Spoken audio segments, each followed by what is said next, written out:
Hey family, it's African Osorenko, and I'm coming back at you today, family, with a commentary on something I saw in referencing immigrants. Okay, and first of all, family, let's say this: we know that the majority of the immigrants that they are putting out of the country or deporting out of the country are either black immigrants or brown immigrants. All of the immigrants from Ukraine and Israel and places like that, they're not being deported, and they're not being requested to leave out of the country. In fact, being given longer status if they've not already received permanent status, or you know what I'm saying. Um, so let me just read to you this article, a little bit from this article, and then I am going to comment on it. So this is a an article by NPR. I'm sorry, family. This is an article by NPR, and it says U.S. says it's now monitoring immigrant social media for anti-Semitism. U.S. Citizenship and Immigration Services has announced it will begin screening immigrant social media for evidence of anti-Semitic activity as grounds for denying immigration benefit requests. The screenings will affect people applying for permanent residence status as well as foreigners affiliated with educational institutions. The policy will go into effect immediately. In a statement issued Wednesday morning, the Department of Homeland Security said it will protect the homeland from extremist and terrorist aliens, including those who support anti Semitic terrorism, violent anti Semitic ideologies, and anti Semitic terrorist organizations such as Hamas, Palestinian uh, Islamic Jihad, Hezbollah, or the Houthis. So it goes on to say there is no room in the United States for the rest of the world's terrorist sympathizers, and we are under no obligation to admit them or let them stay here, said the DHS Assistant Secretary for Public Affairs, Tricia McLaughlin.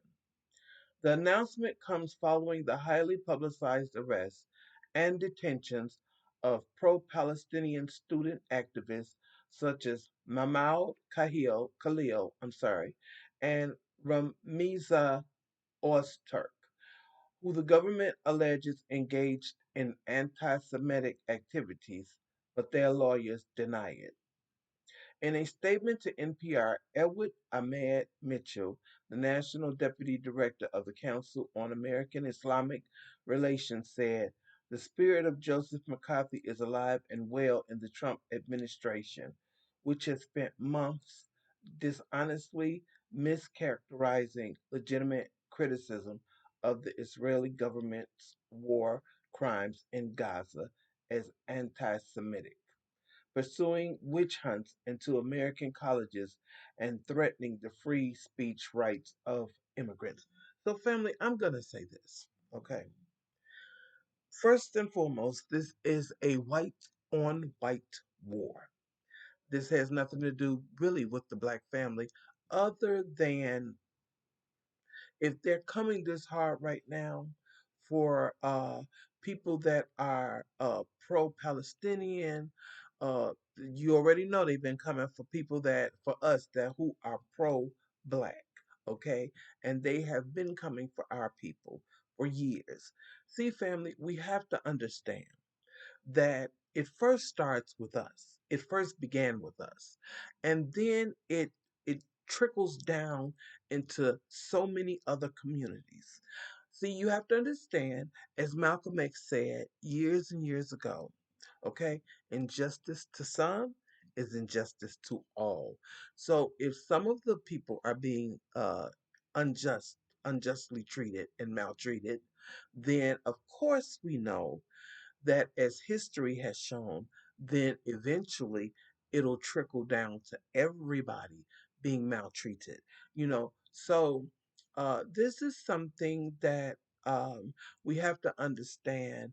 Um, you know, anti-Semitism. Okay, first and foremost, if you are speaking for your rights and you're not actively hate bashing on anybody, how are you being anti-Semitic when you're saying that it's wrong to kill people?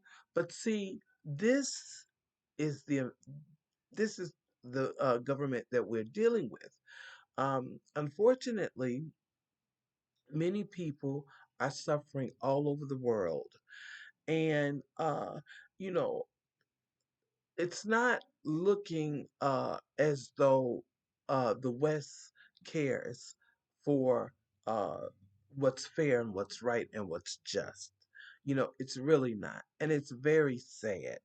But Black people have been fighting this issue for so many years. Let me tell you something. There was a politician, it's a very high politician in Israel, that said their biggest problem with was young Black Americans. So think about it, family. America right now is in hand with Israel. So we know that uh, you know this here country has been against Black American having freedom and having equal rights in this country for hundreds of years. It's just it is what it is, and so we know that this is building up to something bigger. Trust and believe that it is. It's building up to something bigger, and to be proactive. Some of us feel, a lot of us are moving out of the country. Some of us are just gearing up and resting now to get ready for the next round. um, family family, this place is destined for destruction. It is in the scriptures. It is destined for destruction. And so we have to really look at what is the best interest moving forward for Black America. I'm not going to tell anybody what that is or what that looks like for them. You know what I'm saying? But I know what it looks like for me. I know that my people have been fighting uh, in America for hundreds of years, and we're sick of it now. They can have let them have it. Let them have this place, because trust me, it is going down. And it is in the scriptures, as I already said. We have to really be mindful of what we're dealing with.